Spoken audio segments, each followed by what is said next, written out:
faire peur aux téléspectateurs, mais nous ne sommes pas encore entrés en guerre. Okay. La guerre n'est pas encore arrivée. Quand on dissocie Israël de l'Ukraine, c'est vraiment ne pas être conscient de ce qui est en train de se passer. Je vais rappeler un fait. Quand les Tchétchènes étaient à 10 kilomètres de Kiev, bien sûr dirigé par Kadyrov, que je salue, parce que là, il a pris une bonne initiative. Pour ceux qui ne savent pas, les Tchétchènes sont en train d'arriver en Iran. Et ben, Naftali Bennett s'était dérangé personnellement pour voir M. Poutine et il lui a dit clairement, ne laisse pas un musulman tuer un juif. Donc déjà, il en a fait une affaire religieuse. Quand Blinken est arrivé en Palestine occupée, quand il est arrivé à Tel Aviv, après le 7 octobre, il a dit « Je ne suis pas venu en tant que ministre des Affaires étrangères américain, je suis venu en tant que juif ».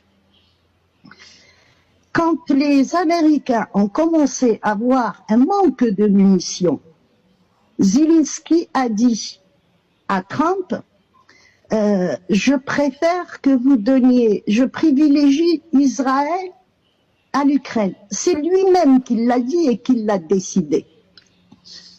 Cette guerre a commencé, M. Zelensky, il s'est dérangé partout dans la péninsule arabique, tous les alliés des États-Unis pour les mobiliser à rentrer directement dans cette guerre. Je rappelle ces faits et je rappelle aussi l'interview qu'a eu Tucker Carlson avec M. Poutine, où M. Poutine lui a dit clairement, quand Tucker a démarré l'interview, il lui a dit, est-ce que je vous ai posé la question, est-ce que vous vouliez une interview sérieuse? Et il a parlé de l'année 1917. Et je reviens là-dessus. On ne peut pas comprendre ce qui se passe et le lien entre les deux si on ne revient pas à cette année. La démolition, la destruction de la Russie impériale, et ceux qui l'ont fait, ils étaient 6, et le 7e c'était Lénine. On a toujours eu un doute que c'était un khazar, jusqu'en 1992, où les archives soviétiques ont été ouvertes et on découvre que sa maman s'appelait Mariam Israeli et son grand-père était rabbin. Donc, ceux qui ont détruit la Russie impériale et qui ont créé l'Ukraine en tant que république, ce sont les Khazars. Et les mêmes que nous retrouvons en Palestine et qui ont créé également en 1917, il y a eu la promesse Belfort, ils ont créé la Jordanie pour être, pour sécuriser ce qui allait devenir plus tard Israël. Les lobbies que nous avons aux États-Unis, dont faisait partie d'ailleurs Netanyahou, son papa. Et Netanyahou il a la nationalité américaine, tout comme Blinken. Donc nous retrouvons ces mêmes personnes, ces mêmes familles qui sont impliquées dans les deux endroits, les deux géographies. On va parler de géographie. Donc on ne peut pas dissocier ce qui se passe en Ukraine avec ce qui se passe en Palestine occupée, qui a été créé d'ailleurs par des Khazars. Et quand j'ai parlé sur votre chaîne de Jabotinsky, Jabotinsky c'est la clé de ce qui est en train d'arriver aujourd'hui. Cet homme-là, c'est le créateur du mouvement Haskalah. Le Haskalah, c'est les Khazars, juifs Khazars, qui sont plus que l'extrême droite, beaucoup plus que l'extrême droite. Et le père de Netanyahou, c'était le secrétaire de Jabotinsky. Et il était historien, il a travaillé sur l'histoire des peuples et l'histoire de la région pour justement occuper ce territoire et aller vers ce que nous avons aujourd'hui. il y a aussi un fait qui est méconnu. Ce qui a fait la force des États-Unis au départ, parce qu'ils étaient exclus par les Britanniques quand ils ont demandé leur indépendance, c'est que les Russes à l'époque, le tsar avait créé une société comme celle que les Britanniques avaient créée en Inde, la société de l'Inde orientale. Et ben les Russes vont, avec bien sûr le tsar, mais il était influencé par les Khazars, il va créer la même société qui a permis aux États-Unis d'avoir de l'argent. Et c'est cette société qui va vendre l'Alaska, d'où proviendra beaucoup de richesses aux Américains. Ce sont des sociétés qui ont créé les États-Unis, ce n'est pas l'inverse. Nous retrouvons encore une fois les mêmes acteurs. Nous avons affaire aux mêmes familles qui se transmettent le pouvoir, et dans ces familles-là, nous avons Zelensky. Zelensky, en parlant comme ça, est-ce qu'il a parlé en tant que juif israélien puisqu'il a la nationalité israélienne, ou est-ce qu'il a parlé en tant que président de l'Ukraine? La force d'Israël, quand ça a été créé, est venue de l'Ukraine. Moshe Dayan, Golda Meir, je pense que monsieur Henri Atangana, il se souvient de ces noms. C'était des Ukrainiens et des Américains avec la nationalité américaine également.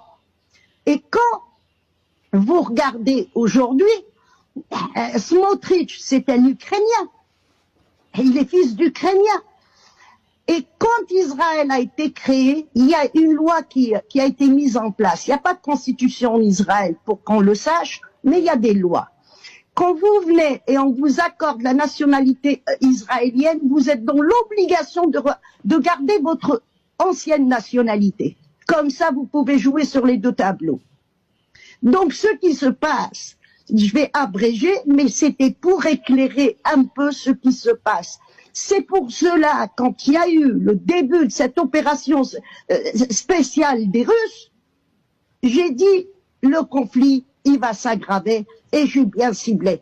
Et je cible encore bien. Je vois beaucoup plus clair le tableau parce que je connais, comme Monsieur Poutine, je connais l'histoire de la Russie, comment on a démoli la Russie, comment on veut démembrer la Russie, mais on a commencé à démembrer la Russie. La Finlande, c'était un territoire russe, et la Finlande, on dit que les Finlandais, ils ont pris leur indépendance en 1917. On retombe encore à l'année où tout avait été décidé par les lobbies israélites. On parlait pas d'Israël à l'époque, on parlait des lobbies israélites qui étaient aux États-Unis. Donc, qui est le vassal dans tout ça? Qui se bat pour qui? Donc, nous avons affaire à des sociétés, et ces sociétés-là qui poussent toutes ces guerres, c'est les multinationales qui poussent à ce qu'il y ait une guerre. Aujourd'hui, nous sommes à quoi? Le canal Ben Gourion est dépassé depuis 1991, on en parle, mais il est dépassé. Il est dépassé quand, à la chute de l'Union soviétique, il y a 1 million de Russes khazars qui sont allés repeupler encore une fois la Palestine. Et c'est de là où on a eu besoin de plus de territoire. Et on arrive aujourd'hui à une Palestine. Si un État se déclare, c'est un territoire qui n'a pas de géographie, ce sont des petits bouts comme ça. Mais ce million, plus le million qu'il y avait, actuellement, il y a 1,5 million de Russes khazars qui ont le droit de voter en Russie. Et c'est pour cela d'ailleurs qu'au niveau des Nations Unies, tout ça, les Russes sont très prudents. Ils connaissent leur ennemi, ils savent qui est leur ennemi. Leur ennemi, ce n'est pas Zelensky. Leur ennemi, ce sont les lobbies israéliens ou israélites qu'il y a aux États-Unis, qu'il y a en Grande-Bretagne, qu'il y a en Hollande aussi, en Belgique. C'est ça leur véritable ennemi, mais c'est notre ennemi à nous aussi. Le canal Ben Gourion, pourquoi il a été dépassé? Parce que c'en était fini avec l'Union soviétique et puis on pouvait plus concurrencer. Et le canal et actuellement le canal de Suez, il est vendu. Il est vendu aux Émiratis, il est vendu aux Saoudiens, il est vendu à des sociétés israéliennes qui avaient leur siège à Dubaï. Donc c'est terminé. Maintenant, on est dans une guerre de gaz. Et c'est pour cela qu'on a détruit et la Libye, et la Syrie, et l'Irak, les Américains, les lobbies américains, ils ont pris possession de tout ce qui est pétrole dans le monde, et maintenant ils veulent le gaz. Mais ils veulent également intégrer, parce qu'ils n'ont jamais réussi à faire, intégrer ce qu'on appelle Israël dans la région. Les peuples refusent cette entité qu'on a plantée là, et qu'on appelle les Sémites. Le Sémite, c'est le Palestinien, c'est le Libanais, c'est le Syrien. Le Sémite, c'est pas le Juif khazar, c'est pas Netanyahou. Est-ce qu'il a le faciès de quelqu'un qui est de la région? Donc, le vrai problème, et la chose, encore une fois, va s'aggraver, c'est que des gens qui sont venus d'ailleurs et qui se sont appropriés un territoire qui n'est pas le leur, mais qui veulent imposer leur hégémonie, et ils veulent soumettre les peuples, soumettre les régimes, c'est déjà fait. Tous les régimes que nous avons autour ont été créés, les États ont été créés. Reste l'Égypte. L'Égypte, au départ, pour aller vers la normalisation avec Israël, donc avec M. Zelensky également, eh ben, on a mis le pouvoir entre les mains des islamistes. Et après, il y a eu le coup d'État.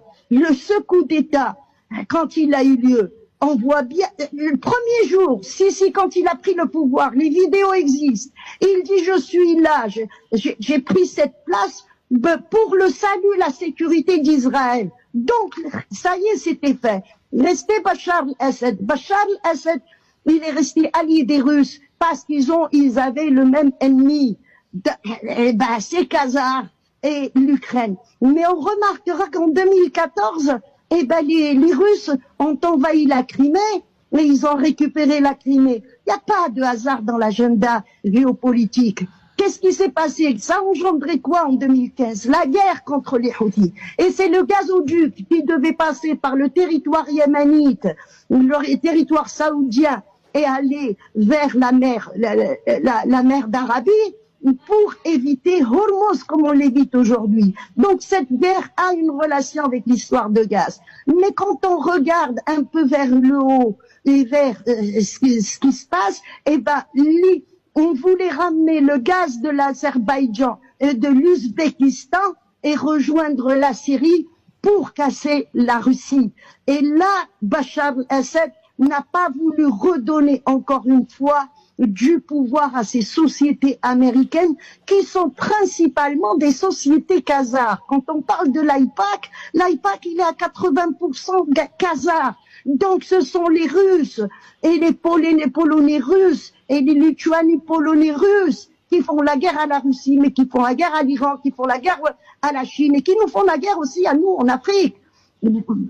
Tout simplement, ce sont des lobbies qui sont là, des sociétés qui sont là, qui décident de la paix et de la guerre. Et Zelensky, il en fait partie. Maintenant, le peuple ukrainien a été sacrifié, certes. Mais le peuple juif khazar, il y a deux sortes. Il y a ceux qui refusent d'être les éléments, justement, de cette guerre de grandes entreprises, et nous avons une association qui est aux États-Unis qui représente très bien les Juifs qui refusent que ça soit une guerre religieuse et qui s'appelle Natoli Karta. Donc Natoli Karta, c'est le premier ennemi d'Israël, mais ce sont tous des Juifs. Donc il n'est pas question de Juifs. Là, c'est le sionisme qui a voulu s'imposer, qui s'est imposé et qui veut nous montrer que c'est une guerre religieuse. Et le sionisme est une idéologie qui n'a rien à voir avec les religions. Et la religion juive, elle est vraiment, elle n'a rien à voir avec le sionisme. Maintenant, quand on reprend le côté sioniste, le côté sioniste, il est en train de sacrifier des musulmans, des chrétiens, des juifs, tout cela pour régner. Nous sommes à la fin du sionisme, c'est clair. Et c'est une histoire de vie ou de mort pour tous les États. La Russie ne peut pas lâcher l'Iran. Et l'Iran ne peut pas lâcher la Russie. Et puis le Liban, pareil. Et tous ces pays-là, pourquoi? Parce que nous ne sommes pas face aux Juifs. Nous sommes face aux sionistes. Et c'est eux qui sont en train de mener toute cette guerre. Blinken, il a dit, Biden a dit plusieurs fois, je suis un grand sioniste. Mais Trump aussi, il l'a dit il n'y a pas longtemps, il n'a pas parlé de chrétiens, il n'a pas parlé de judaïsme, il a parlé de sionisme. Eh ben, vous ne pouvez pas dissocier ce qui se passe entre l'Ukraine et la Palestine et l'Iran, tout simplement parce que la racine du sionisme, elle est, d'ailleurs on voit l'acteur allemand, elle est née en Bavière, mais elle a pris toute sa force, eh ben, en Ukraine.